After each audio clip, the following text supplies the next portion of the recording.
This is Employee and Labor Relations. My name is Devin Miner. I've chosen case 6 as my study case. In this scenario, I have chosen the position of Director of Human Resources. And the position I've chosen to take is that Mr. Arnett is not entitled to holiday pay for the following reasons. Mr. Arnett did not work the following day after Labor Day. Thus, the requirements of the bargaining agreement were not met.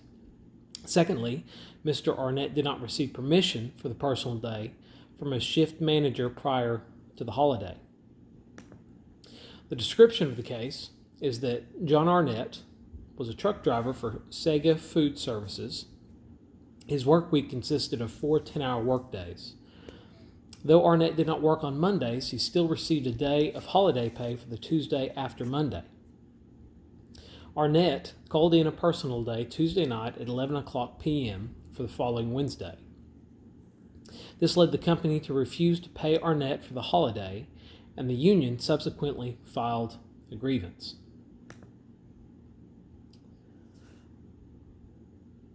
The position of the issues.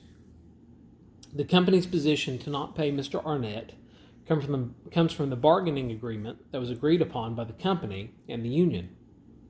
He did not take off because of sickness or injury, and also did not gain approval from his shift manager. This is a direct violation of the bargaining agreement, and therefore the company has decided not to pay him holiday pay. A collective bargaining agreement is to be honored by both sides.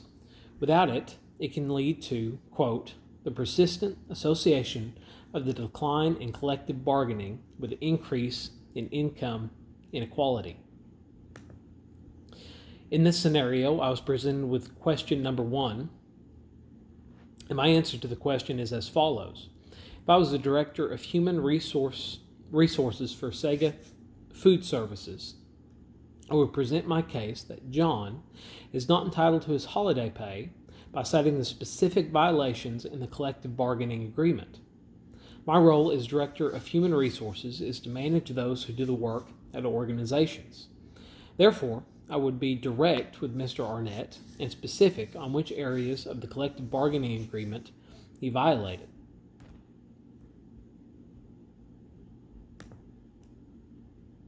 The plan of action that I would take if I was successful in my argument, if the company also was successful in their position, is that I would firstly point out the violations that Mr. Arnett committed.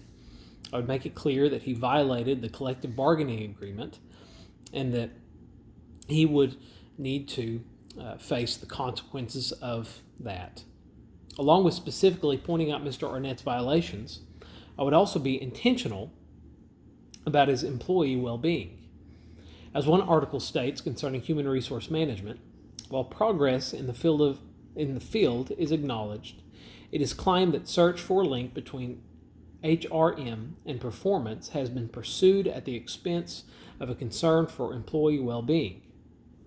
Organizations are built on people, and developing companies depend on them. Therefore, I would keep in mind that my job is to work as a mediator between him and the company. I would not just point out Mr. Arnett's violations, I'd also make sure to restore him and remind him that my job as the Director of Human Resources is to take care of him and his position at the company. I would also do my part to examine company policy to be clearer about our standards.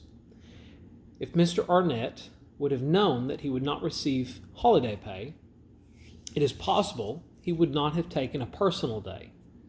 This will be a good opportunity to make sure that Mr. Arnett is able to exercise his employee voice. One article points out one of the essential ethical issues in the employment relationship is the loss of employee voice. Another article points out employee voice enables organizations to learn more about their mistakes and weaknesses. This is an opportunity for Mr. Arnett to learn, to move past these mistakes, but it is also an opportunity for the company to learn and move past these mistakes.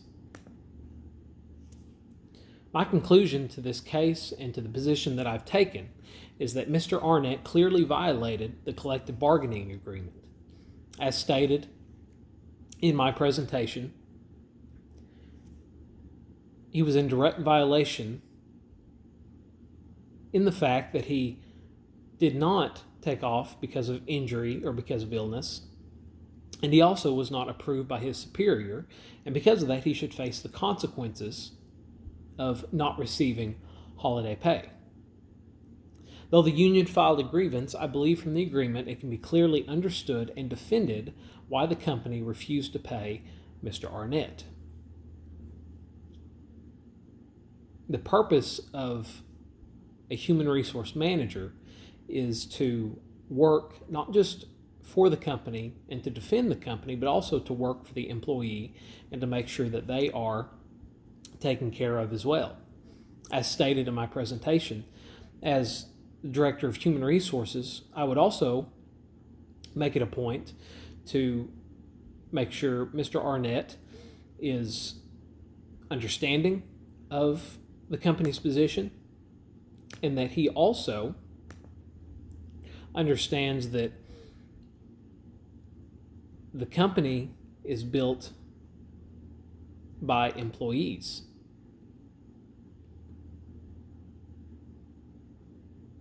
And that he has a right to have a voice in the matter, and the company should be willing to listen and to correct